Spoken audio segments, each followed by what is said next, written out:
Por exemplo, quando Jesus estava na cruz e o ladrão falou para ele, poxa, mestre, lembra-te de mim quando entrar no teu reino. Ele falou, hoje mesmo você vai estar comigo no paraíso. Ele não foi pro céu ainda, né? Porque não teve julgamento. Boa pergunta, ótimo. Vai, Teixeirinha. Pastor, onde entra o seio de Abraão nisso? Ótimas perguntas. O seio de Abraão... Olá, meus amigos, sejam muito bem-vindos à TV Debates e já deu pra ver que o vídeo de hoje tá pra lá de especial. Já aproveita, se inscreve no canal, deixa o seu like e vamos pro vídeo. Dá pra brincar. Isso aí. Até pra esclarecer pro povo, por exemplo, quando Jesus estava na cruz e o ladrão falou para ele, poxa, mestre, lembra-te de mim quando entrar no teu reino. Ele falou, hoje mesmo você vai estar comigo no paraíso. Ele não foi pro céu ainda, né? Porque não teve julgamento. Boa pergunta, ótimo. Pegou essa, ué? Ali você tem que é assim que se faz pergunta, ué. É pra confundir o teólogo. Nem o teólogo sabe responder, ué. A pergunta profunda é outro nível. Não é esse negocinho de... Poxa vida, tem que ensinar, não. Vai pagar meu lanche hoje. Vamos lá, o ladrão e o paraíso. A Bíblia, o Antigo Testamento é escrito em hebraico, né? Algumas porções em aramaico e o Novo Testamento é grego. Quando você vê a Septuaginta, que é o texto do Antigo Testamento traduzido por grego, a palavra lá, o Éden, na Bíblia, é traduzido como paradeisos, né, no grego, que é o paraíso. Quando Adão cai, o que acontece? Ele é expulso do paraíso. As portas do paraíso se fecham e Deus manda lá os querubins para guardar o caminho do paraíso para que o homem não volte e entre no paraíso e coma da árvore da vida. É assim que termina Gênesis 3. A Bíblia chama Jesus de último Adão. Então você tem o primeiro Adão. E tem gente que fala que Jesus é o segundo Adão. Vai uma correção aqui. Ele é o último. É o último. Se tem segundo, pode ter terceiro, quarto, não sei. A Bíblia chama Jesus de último Adão. Por quê? Porque Adão é filho perfeito de Deus e escolheu a queda. Quando vem... E a palavra Adão em hebraico é legal porque Adão em hebraico é homem ou humanidade. Então vem Jesus, homem, o último Adão. E a mesma... Agora mesmo eu falava da criação da mulher... E o homem se via completo. Olha que interessante. Como que Deus criou a mulher? O Adão não tinha pecado.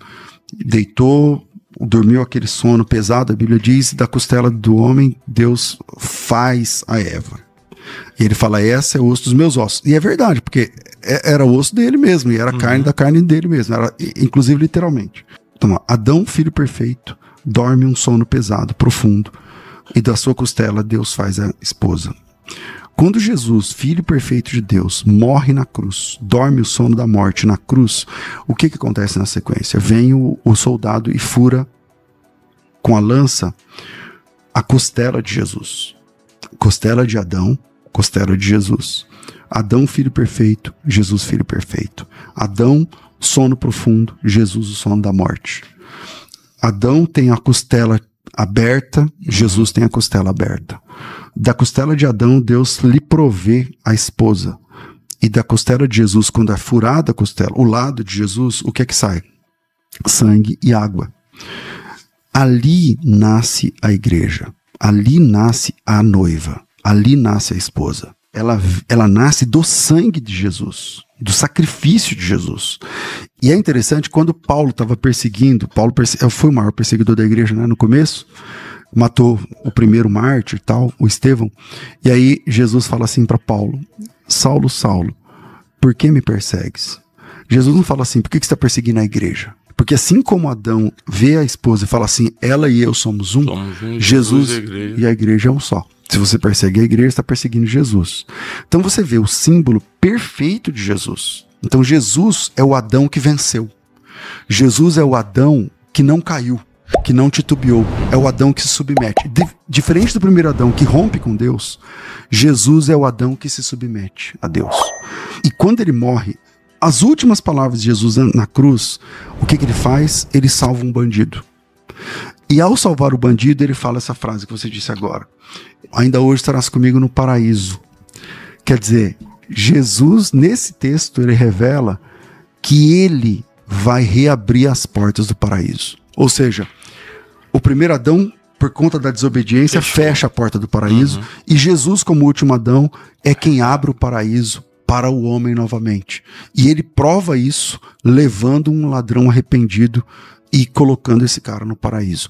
Lá em 2ª carta de Paulo aos Coríntios, capítulo 12, Paulo fala que ouviu coisas inefáveis, foi arrebatado até o 3º céu. Aí ele fala assim, eu vi, esse homem foi arrebatado até o 3º céu, que é o paraíso.